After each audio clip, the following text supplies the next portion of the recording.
In this video, I use my drone to explore more of North Somerset's World War II heritage.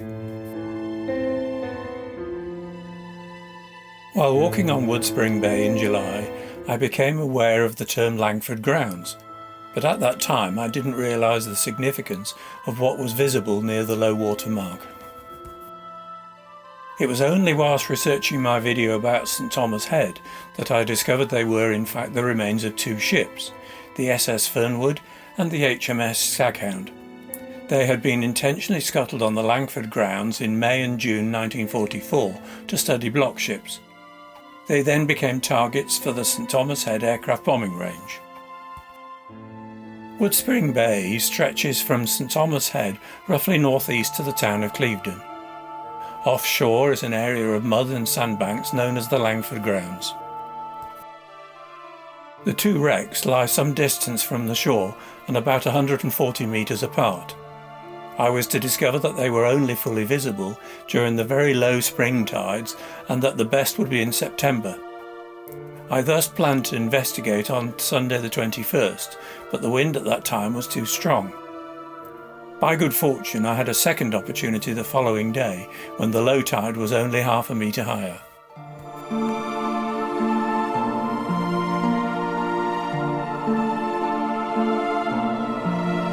Panning around from the view of the coastline, the mudflats which comprise the Langford Grounds are clearly visible.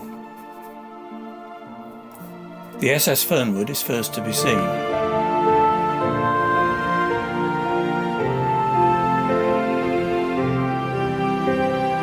Continuing around is HMS Staghound with Clevedon in the distance.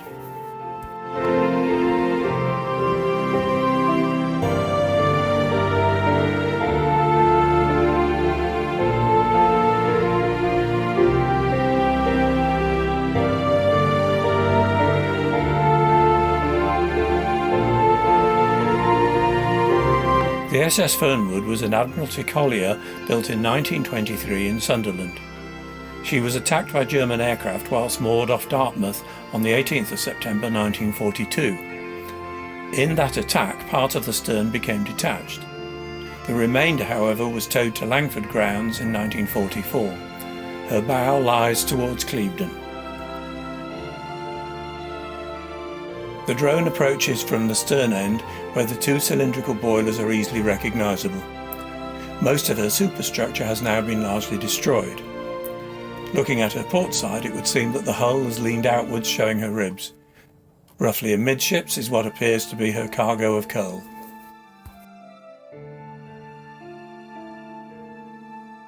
Looking carefully at her bow, there is a windlass, and off to her port side on the mud is a linear feature. Closer examination shows this to be an anchor and chain that must have been employed to position the Fernwood in 1944.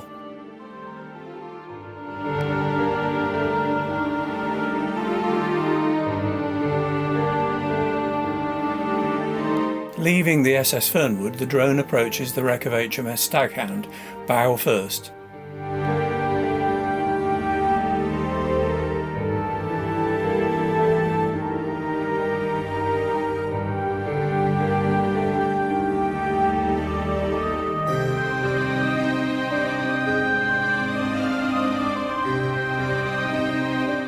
She has just one boiler, but again clearly visible.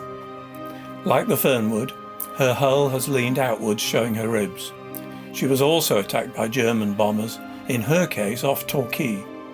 Built in 1894, HMS Staghound was employed as a distilling ship, making fresh water from seawater. She is thought to have been the only ship so employed by the Admiralty.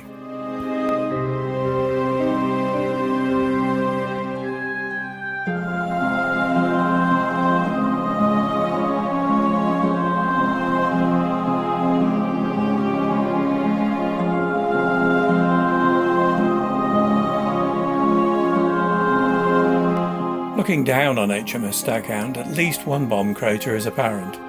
It seems that at least 22 such craters have been previously identified in this area.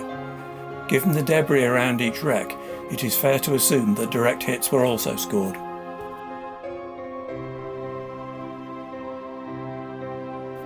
Initially approaching Staghound from the east and from a greater height affords a rather different view of the two wrecks.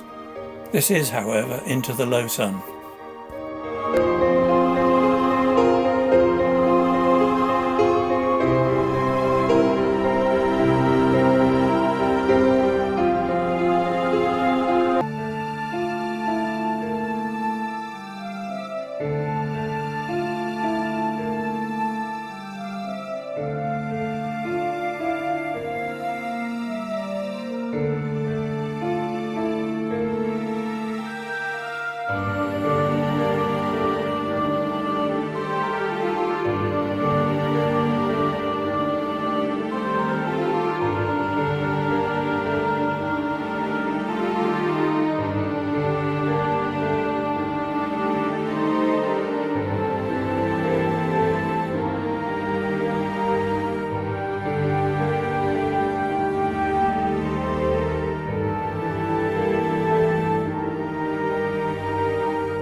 From overhead the Staghound, the drone now descends looking towards the southwest.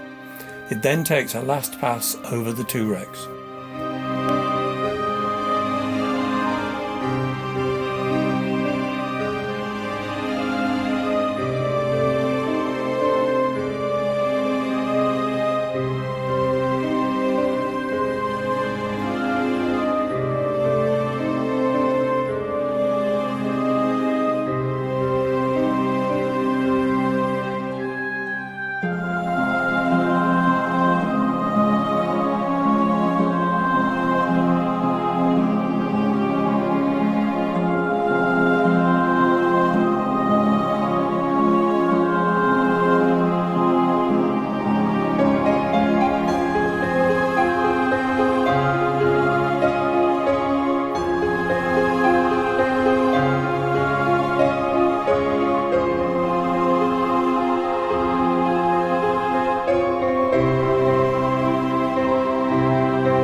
Over the summer of 2020, I've had the opportunity and pleasure to research and explore North Somerset's World War II monuments with my drone.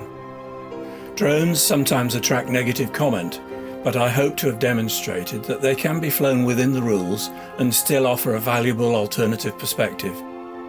I look forward to summer 2021.